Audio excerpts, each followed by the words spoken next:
ইন্নাল্লাযীনা আমানু ওয়া আমিলুস সালিহাতি কানাত লাহুম জান্নাতুল ফিরদাউসি নুজুলা খালিদিনা ফিহা লা ইয়াবগুনা আনহা হিওয়ালা। নিশ্চয়ই যাহারা ঈমান এনেছে এবং নেক আমল করেছে তাদের জন্য আল্লাহ পাক স্পেশাল বরাদ্দ দিয়ে রাখছেন। যেমন অ্যাপার্টমেন্ট বরাদ্দ হয় না, বিল্ডিং বরাদ্দ হয় না, আল্লাহ এই দুইটা কাজের জন্য আল্লাহ জান্নাতুল ফেরদাউস বরাদ্দ দিয়ে রাখছেন।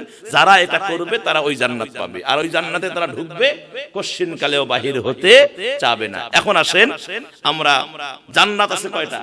জান্নাত কয়টা? জান্নাত হলো একটা। জান্নাত কয়টা? জান্নাত একটাই। জান্নাতের ফটক বা জান্নাতের দরওয়াজা হলো 8টা। সুবহানাল্লাহ কোন? জান্নাতের দরওয়াজা কয়টা? 8টা। এক নম্বরে হলো জান্নাত, মানে প্রথম দরওয়াজার নামই হলো জান্নাত।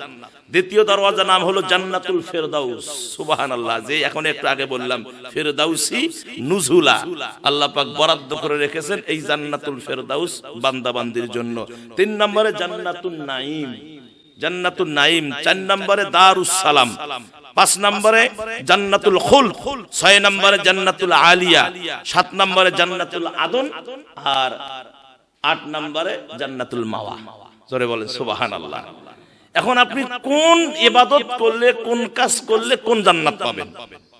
কোন কাজ করলে, নামাজ পড়লে কোন জান্নাত পাবেন, ইবাদত করলে কোন জান্নাত পাবেন, দান করলে কোন জান্নাত পাবেন, তারপরে মানুষের উপকার করলে কোন জান্নাত পাবেন, আল্লাহ সে একটা সুন্দর একটা হিসাব এখানে দিয়েছেন। যেমন 1 নম্বরে আমার ভাইয়েরা জান্নাত। 1 নম্বর কি? জান্নাত।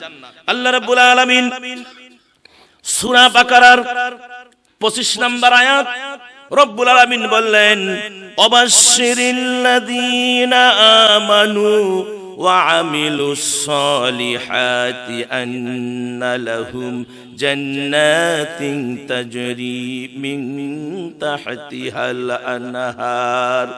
الأنهار كلما رزقوا منها من ثمرة رزقا قالوا هذا الذي رزقنا من قبل وأتوا به متشابها ولهم فيها أزواج مطهرة وهم فيها খালিদুন।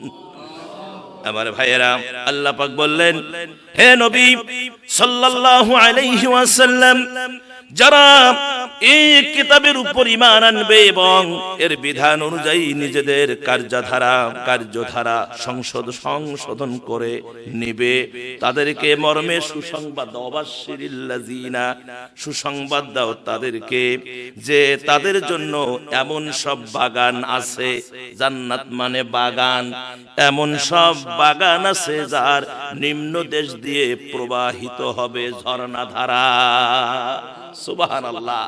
ও নবী, আপনি বলে দেন, যারা এই কিতাব মানে কি কোরআন মাফিক জীবন যাপন যারা করবে, কোরআনের প্রতি যারা ঈমান আনবে এবং নিজেদের কার্যধারা সংশোধন করে, নিজেদের জীবনটাকে সংশোধন করে কোরআনের রাস্তায় চালাবে, দ্বীনের রাস্তায় চালাবে, আল্লাহর রাস্তায় চালাবে, হিজবুল্লাহর সঠিক পথের দিকে অগ্রসর হবে, আল্লাহ সুবহানাহু ওয়া তাআলা তাদেরকে দিবেন বাগান। সুবহানাল্লাহ। কি দিবেন? বাগান দিবেন, যার তলদেশ দিয়ে ঝর্ণাধারা প্রবাহিত হতে থাকবে। সুবহানাল্লাহ। মধুর নহর, তারপরে শরবতের নহর, তারপরে সুমিষ্ট পানির নহর, এভাবেই দামি দামি শরবত জাতীয়, পানি জাতীয়, মিষ্টি জাতীয় জিনিস ওই জান্নাতের নিম্নদেশ দিয়ে প্রবাহিত থাকবে। কত খাবেন? খাইতে থাকেন। সুবহানাল্লাহ। আমার ভাইয়েরা, সেই বাগানের ফল দেখতে দুনিয়ার ফলের মতোই হবে। সেই বাগানের ফল মিনহা মিন সামারাতির রিজকান ক্বালু হাযাল্লাযী রুজিকনা মিন ক্বাবলু ওয়া উতু বিহি মুতাশাবিহা ওয়া লাহুম ফিহা আজওয়াজুম মুতাহহারাতুন ওয়া হুম ফিহা খালিদুন। সেই ফলগুলো হবে দুনিয়ার ফলেরই মতন। যখন কোন ফল তাদের দেওয়া হবে খাবারের জন্য, তারা বলে উঠবে, এ ধরনের ফল তো ইতিপূর্বে দুনিয়ায় পাইছি, এই ধরনের ফলগুলো তো দুনিয়ায় পাইছি আমরা, এগুলো দুনিয়ায় আমাদেরকে দেওয়া হয়েছিল। তাদের জন্য সেখানে থাকবে পাক পবিত্র স্ত্রীগণ এবং তারা সেখানে থাকবে চিরকাল। এই যে আজওয়াজুম মুতাহহারা, আজওয়াজুম মুতাহহারা পাক এবং পবিত্র স্ত্রীগণ, ওহুম ফিহা খালিদুন, তারা সেখানে থাকবে চিরকাল। জোরে বলেন সুবহানাল্লাহ। তাহলে এই জান্নাতটা দিবে এই কিতাব অনুযায়ী যদি জীবন তারা গড়তে পারে, নিজের জীবনটাকে কোরআন অনুযায়ী সিটিং ফিটিং করতে পারে, তার বিনিময়ে আল্লাহ সুবহানাহু ওয়া তাআলা এই জান্নাত, যে জান্নাতি বাগান, যে জান্নাতের তলদেশ দিয়ে নদী সমূহ ঝর্ণা সমূহ প্রবাহিত হবে, সেই জান্নাত আল্লাহ সুবহানাহু ওয়া তাআলা বান্দাকে দিয়ে দিবেন। সুবহানাল্লাহ কোন? সূরা কাহাফ 107 নম্বর আয়াত। কয় নম্বর আয়াত? 107 নম্বর আয়াত সূরা কাহাফ, জান্নাতুল ফিরদাউস। সুবহানাল্লাহ। আল্লাহ রাব্বুল আলামিন বলেন, ইন্নাল্লাযীনা আমানু ওয়া আমিলুস সলিহাতি কানাত লাহুম জান্নাতুল ফিরদাউসি নুজুলা। এই জান্নাতে যে 8টা যে দরওয়াজা আছে, 8টা দরওয়াজার আল্লাহ পুরা কোরআনুল কারীমের ভিতরে আল্লাহ কোন সূরায় কোন নাম্বার আয়াতে এই 8টা জান্নাতের দরওয়াজার কথা বলছে সব এখানে রেকর্ড করা আছে। তাহলে আল্লাহ পাক বললেন যে এই 2টা কারণে আল্লাহ জান্নাতুল ফেরদাউস দিবেন। সেটা কি কি কারণ? একটা হলো ঈমান আনা আর একটা হলো আমল করা। ইন্নাল্লাযীনা আমানু, নিশ্চয়ই যারা ঈমান আনছে, ও আমিলুস সলিহ, এবং সৎ কাজ করেছে, ভালো কাজ করেছে, নেক আমল করেছে, জীবনটাকে সুন্দরভাবে পরিচালিত করেছে, ওই ব্যক্তির জন্য আল্লাহ সুবহানাহু ওয়া তাআলা জান্নাতুল ফেরদাউস বরাদ্দ করে রেখে দিয়েছেন সূরা কাহাফের 107 নম্বর আয়াত। জান্নাতুন নাঈম। আমার ভাইয়েরা, আল্লাহ রাব্বুল আলামিন অগ্রবর্তী এরাই থাকবে জান্নাতের উদ্যান সমূহে। নাঈম মানে উদ্যান। রোজ হাসরের ময়দানে মানুষ 3 শ্রেণীতে বিভক্ত হবে। একদল আরশের ডান পাশে থাকবে, তারা আদম আলাইহিস সালাতু ওয়াস সালামের ডান পাশ দিয়ে পয়দা হয়েছিল, তাদের আমলনামা ডান হাতে দেওয়া হবে এবং তারা হবে জান্নাতি। সুবহানাল্লাহ। আদম আলাইহিস সালামের ডান পাশে যারা থাকবে এরা হবে কি? এদের আমলনামা থাকবে ডান হাতে। এরা হবে কি? এরা হবে জান্নাতি। দ্বিতীয় দল বাম দিকে একত্রিত হবে। তারা আদম আলাইহিস সালামের বাম পাশ দিয়ে পয়দা হয়েছিল এবং তাদের আমলনামা বাম হাতে দেওয়া হবে, তারা হবে চির জান্নাতি।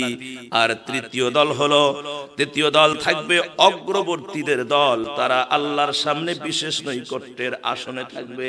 এই যে জান্নাতুন নাঈম, অগ্রবর্তী দল, তারা বিশেষ আসনে থাকবে। তারা হবে নবী, রাসূল, সিদ্দিক, শহীদ এবং ওলিগণ। জোরে জোরে বলেন সুবহানাল্লাহ। তাদের সংখ্যা আমার ভাইয়েরা প্রথমত দেয়ার তুলনামূলক কম। তাদের সংখ্যা কি? একদম তুলনামূলক কম। আপনারা দেখেন 1 লক্ষ মতান্তরে 2,24,000 পয়গম্বর। সুবহানাল্লাহ। আর পৃথিবীতে মানুষ কত? পৃথিবীতে সেই শুরু থেকে আজ পর্যন্ত হিসাব করা যাবে? কিয়ামত পর্যন্ত আসতেই থাকবে। তো এই নবী, রাসূল, এই সিদ্দিকগণ, শহীদগণ, এরা থাকবে হলো এই জান্নাতুন নাঈমে। ওটা স্পেশাল একটা জান্নাত। জোরে কোন সুবহানাল্লাহ, আরো জোরে কোন সুবহানাল্লাহ। সম্মানিত মুসলমান ভাইয়েরা, এবার আসেন দারুস সালাম। দারুস সালাম মানে শান্তির দরওয়াজা। দারুস সালাম, দার মানে কি? দরজা না? আর সালাম মানে কি? শান্তি। শান্তির দরওয়াজা। এখানে আল্লাহ সুবহানাহু ওয়া তাআলা স্পষ্ট করে বলছেন সূরা আনাম 127 নম্বর আয়াতের মধ্যে আল্লাহ পাক বললেন যে লাহুম দাম রুসসালামি ইনদা রাব্বিহিম ওয়া হুয়া ওয়ালিয়ুহুম বিমা কানু ইয়ামালুন। তাদের জন্য রয়েছে তাদের রবের কাছে শান্তির আবাস এবং তিনি তাদের অভিভাবক, কারণ তারা সঠিক কর্মপদ্ধতি গ্রহণ করেছে। যারা দুনিয়ার জমিনে সঠিক কর্মপদ্ধতি গ্রহণ করবে, আমার ভাইরা, আপনি আপনার কর্ম জীবনটা, আপনি চাকরি করেন বা ব্যবসা করেন, যেটাই করেন না কেন, এটা আপনি হালালও বানাতে পারেন, হারামও বানাতে পারেন। আপনার চাকরি যে বরাদ্দকৃত টাকা সরকার দেয়, মালিক দেয়, এই টাকাই নিয়ে যদি আপনি সন্তুষ্ট থাকেন সে হিসাব আলাদা। কিন্তু আপনার স্ত্রী, আপনার সন্তানদের চাহিদা অনুযায়ী আপনার টাকা কুলাচ্ছে না, তাদের কমন বেড়ে যাচ্ছে, ডিমান্ড বেড়ে যাচ্ছে, তখন আপনি এদিকে ফাঁক ফুক তালাশ করলেন, মানে সুদের দিকে ঢুকলেন, ঘুষের দিকে ঢুকলেন, অন্যায়ের দিকে ঢুকলেন। আমার আল্লাহ সুবহানাহু ওয়া তাআলা বলেছেন, যাদের কর্ম পদ্ধতি সঠিক হবে তারাই ঢুকবে দারুস সালামে। জোরে কোন সুবহানাল্লাহ। কর্ম পদ্ধতি কি হতে হবে? সঠিক হতে হবে আমার ভাইয়েরা। এজন্য আমাদের হিসাব করে চলতে হবে। তাহলে আমাদের এই সিদ্ধান্ত যে আমরা যে চাকরি করি না কেন, যে কাজেই করি না কেন, আমাদের এটা হতে হবে সঠিক, এটা হতে হবে হালাল, হারামের দিকে আমাদের যাওয়া যাবে না। তাহলে জান্নাত। এখন আসেন 5 নম্বরে, জান্নাতুল খুলদ। জান্নাতুল খুলদ।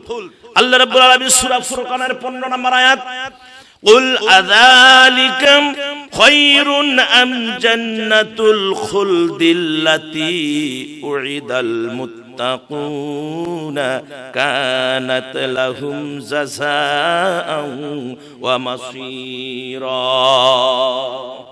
আল্লাহ পাক বললেন, বলো সেটা উত্তম স্থায়ী জান্নাত মুত্তাকিদের জন্য। আমার ভাইয়েরা, এটা সজ্জিত করে রাখা হয়েছে, তা হবে তাদের পুরস্কার এবং প্রত্যাবর্তনের স্থান।